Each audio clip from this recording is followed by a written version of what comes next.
গুরু পূর্ণিমা হলো একটি ঐতিহ্য যা সমস্ত আধ্যাত্মিক এবং একাডেমিক গুরুদের জন্য উৎসর্গিত, যারা কর্মযোগের উপর ভিত্তি করে বিকশিত এবং আলোকিত মানুষ তৈরির মাধ্যম হিসেবে জ্ঞানদান করে। এটি বাংলাদেশ, ভারত, নেপাল ও ভুটানের হিন্দু, জৈন ও বৌদ্ধ ধর্মাবলম্বীরা একটি উৎসব হিসেবে পালন করে। এই উৎসব ঐতিহ্যগতভাবে একজনের নির্বাচিত আধ্যাত্মিক শিক্ষক বা নেতাকে সম্মান করার জন্য পালন করা হয়। এটি হিন্দু পঞ্জিকার আষাঢ় মাসের পূর্ণিমা তিথিতে পালন করা হয়। 2025 সালের আষাঢ় মাসের পূর্ণিমা বা গুরু পূর্ণিমা 10ই জুলাই শুরু হবে এবং 11ই জুলাই শেষ হবে। এই দিন ভক্তরা পবিত্র গঙ্গার জলে স্নান করবেন এবং দান করে থাকবেন।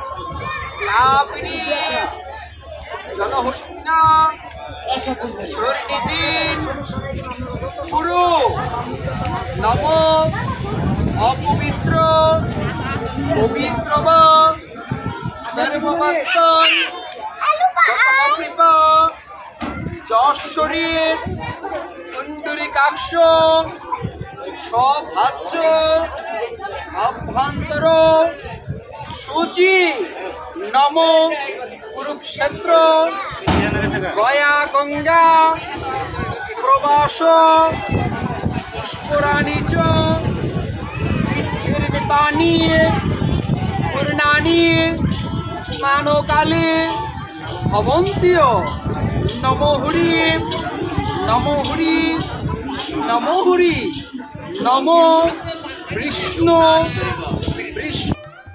পরমেশ্বর শিবের দক্ষিণামূর্তি রূপকে গুরুমূর্তি বলা হয়। সপ্তঋষি ব্রহ্মা ও বিষ্ণুসহ সমস্ত দেবতারা এই মাসের পূর্ণিমা তিথিতে মহাদেবের কাছে পরম জ্ঞান লাভ করেন। শিবকে আদিগুরু বলা হয়, তাই এটি গুরু পূর্ণিমা নামে বিখ্যাত। আবার এটি ব্যাস পূর্ণিমা নামেও অত্যন্ত সুপরিচিত, কারণ এটি ঋষি বেদব্যাসের জন্মদিন চিহ্নিত করে, যিনি মহাভারত রচনা করেছিলেন এবং বেদ সংকলন করেছিলেন।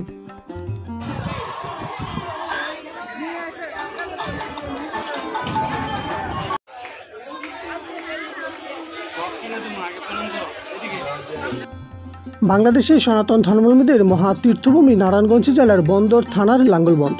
গুরু পূর্ণিমা উপলক্ষে ব্রহ্মপুত্র নদীর জলে গুরু পূর্ণিমার স্নানও অনুষ্ঠিত হয়ে থাকে। টানা কয়েকদিনের বৃষ্টির কারণে লাঙ্গলবন্ধ আজ ভক্তশূন্য, অথচ বিগত বছরগুলোর পরিবেশ স্বাভাবিক থাকার কারণে লাঙ্গলবন্ধের স্নানঘাট ও আশেপাশের খালি জায়গাগুলোতে ছিল ভক্ত ও দর্শনার্থীদের পথচারণায় মুখর।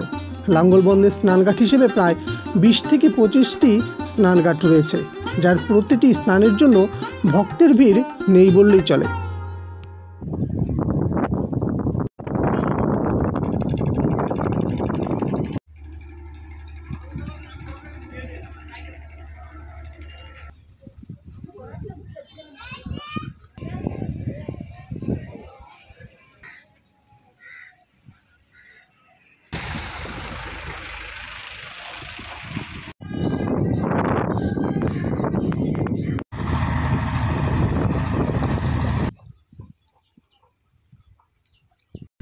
লাঙ্গলবন্ধের স্নানঘাটগুলো ভক্তদের নিঃস্বার্থ দান এবং সরকারের বিভিন্ন দান অনুদানে নির্মাণ করা হয়েছে।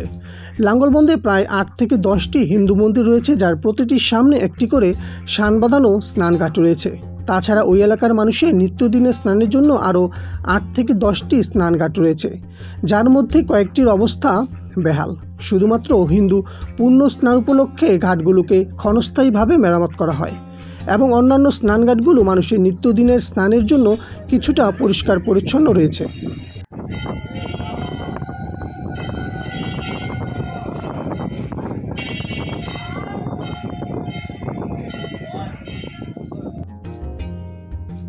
গুরু পূর্ণিমা উপলক্ষে সকাল থেকে দুপুর পর্যন্ত লাঙ্গলবন্ধ এলাকায় ভক্ত ও সাধারণ দর্শনার্থীদের সংখ্যা নেই বললেই চলে। আকাশের অবস্থা বিকালের পর কিছুটা স্বাভাবিক থাকার কারণে ভক্তের সংখ্যা কিছুটা দেখা মিলেছে, যা বিগত বছরগুলোর চাইতে অনেকাংশেই কম। উৎসব উপলক্ষে গান্ধীঘাট, প্রেমতলা এবং ব্রহ্ম মন্দিরে ভক্তদের জন্য খিচুড়ি প্রসাদের ব্যবস্থা করা হয়েছে। প্রতি বছর তারা ভক্তদের জন্য বিনামূল্যে এই খিচুড়ি প্রসাদের ব্যবস্থা করে থাকেন।